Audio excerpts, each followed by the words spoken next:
Hello, this is Fazana from Hastor Housing Association. We've done a short film taking you through a number of tips on saving energy around the home, and this in turn will help you save money whilst at the same time helping you to do your little bit for the environment. Hi, I'm Richard Lupo and I'll be going through a few more details on those energy and environment saving tips.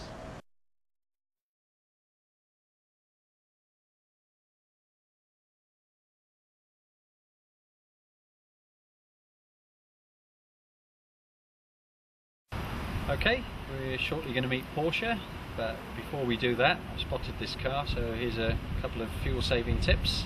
When you're travelling around, just take any big heavy toolboxes out that you don't need all the time. The second tip is to make sure that your tyres are inflated to the right pressures, and that will avoid a lot of resistance and drag on the road and a lot of fuel wastage. And the third and final tip is just when you're driving around, try and achieve a nice smooth flow of speed. And that way you don't have to accelerate hard and brake hard, which is costly in fuel.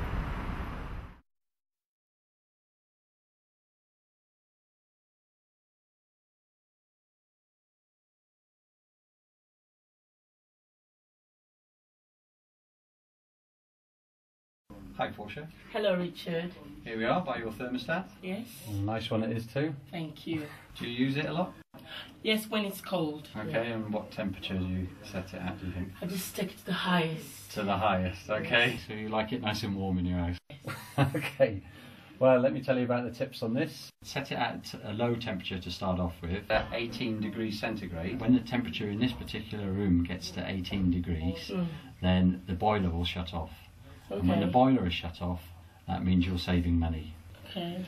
If you find that still a bit chilly, then you can take it up to 19, see what it's like, take it up to 20, find a temperature that you're happy with. Okay. And then when you're happy with it, just stick with that all the time, and then the boiler will do all the work.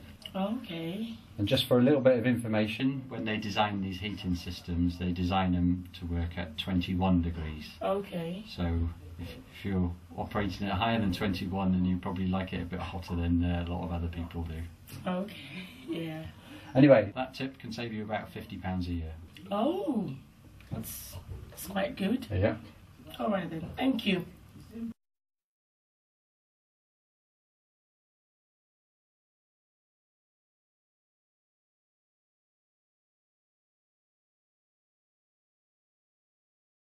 Okay, so here we are in the bathroom, and we're going to talk about hot water.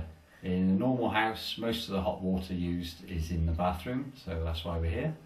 And the hot water costs for fuel bills are typically the second biggest consumer of energy compared to the space heating.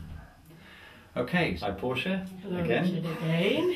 Here we are in your bathroom. We can see you've got a bath and a shower. So Porsche, which do you use? Which do your family use, a bath or a shower? It's a bath. Oh, you use the bath. Okay, well, I think you guessed it coming, but the bath generally uses a lot more hot water than a shower. So that's the first way to save a tip. But a lot does depend on what the flow rate of the shower is. So let's just have a quick look at your shower. Here it is. Let's switch it on, see what happens. Oh, yeah. And I can tell by the pressure in my hands that that is quite a high flow rate shower. So let me give you a great tip on this one. You can get them for free from their water companies. A little insert that you screw in there and it halves the flow rate of the shower. Okay. Because it's halving the amount of hot water, that's halving your fuel bills for showering. So that's a great one. I've got one at home, you'll hardly notice the difference. Absolutely brilliant. Okay. And it's for free? And that's for free, you can get that from the Thames Water. I know you haven't got a hot water cylinder, but anybody who has got a hot water cylinder, if they set the thermostat to 60 degrees, then that's fine. They don't need to be 65 or 70, 60 degrees is hot enough. So if you've got any friends with a hot water cylinder, you can tell them that. I'll let them know. Now, we're going to go in the kitchen later, but I'll tell you now we're talking about hot water. Having a washing machine, the powders are all designed to work now at 30 degrees centigrade, so you don't need to go to a hotter temperature than that, so that's great. And if you did have a dishwasher, you could make sure that it's completely full before you run it. And my favourite, the kettle. When you're boiling water for a kettle or for a cup of tea, only use the same amount of water that you need for the cup of tea. You don't need to boil the whole kettle. Okay. And then you'll save a lot of energy that way. Okay, that's a good tip. So all those tips together might save you about £40 a year. Wow, that's a good amount as well. Thank you.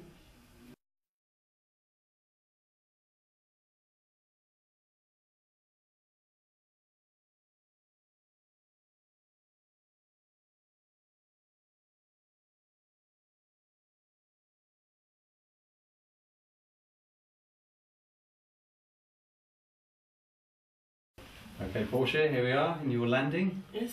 Looking at your wonderful energy efficient light. Yeah, thank you. Well done for that. Have you got that instilled in everybody in the family? I have, but my daughter is still having a problem with that. Okay, so you need to have a word with her about that one. Yes.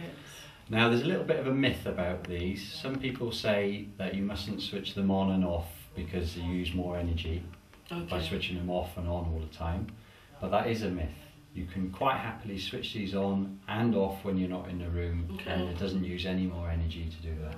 Okay. The other good thing about these energy saving lights is that they last a lot longer than all the other ones. Yeah, I've noticed that. So that's really good. Yeah. Anyway, using those and switching them off throughout the year might save you £47 typically. Wow, that's good. Yeah.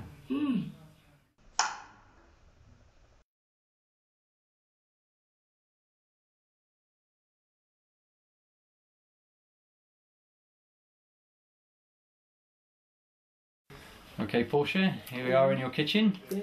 We're going to talk about kitchen appliances, electrical appliances.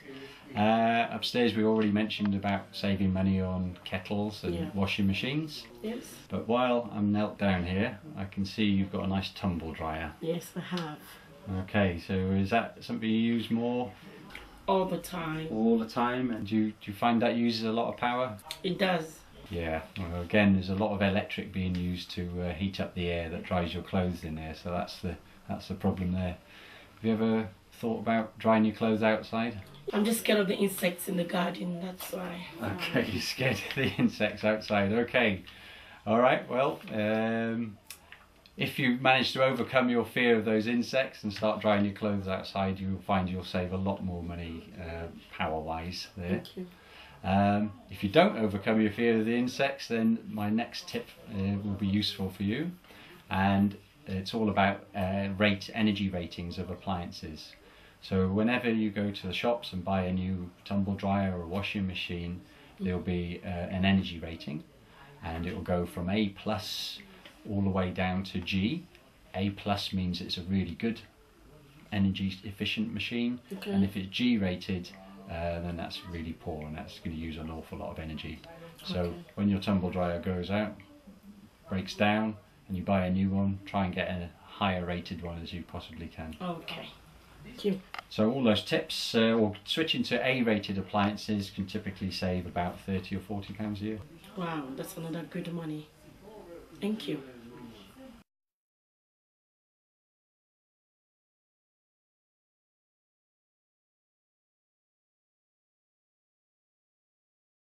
Okay, Portia, we're in your living room. This is where you've got your DVDs, your stereos, your TVs, so there's a lot of electricity being used here. And I'm sure you would have heard all the tips about making sure that when you switch them off, not leaving them on standby, but turning them off at the mains, and you will save a little bit of money that way. Okay. Turning things off at standby, definitely taking mobile and laptop chargers off, might save you anything up to £30 a year. Wow, that's a good money. Thank you.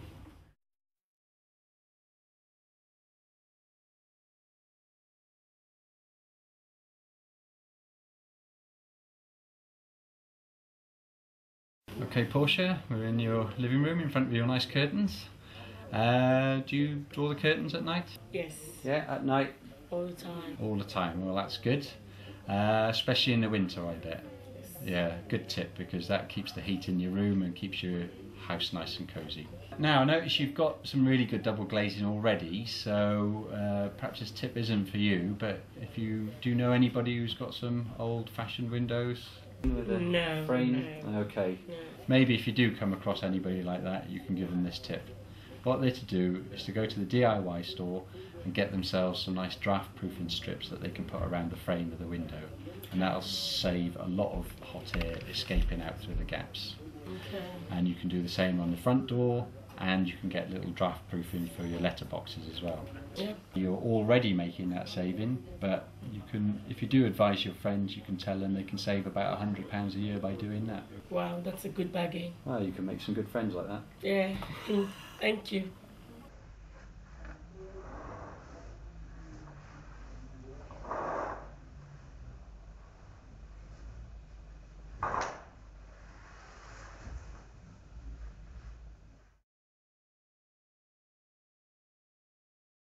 Thank you very much, Portia, for showing us your house. Thank you for coming. But we've got some freebies for you. Oh, Remember I was telling you about the shower insert that you can get? yes. Well, there's one there for free. And here's another one that you can also get for free. It's a little timer, like a little egg timer. I'm not asking you to boil eggs in the shower. No. The idea is that you tilt it around, you've got to have a shower quicker than the sand comes down there. Okay. Okay? Yes. Well, have fun with that. Thank you And very much. And thank you again. Thank you. Great, so we've had a look around Portia's house, and we've seen a lot of energy saving tips. So just to recap, if you concentrate on your heating controls, draft proofing, think about your hot water usage and appliances around the house, you could save nearly £260 a year. Plus, you're helping the environment as well.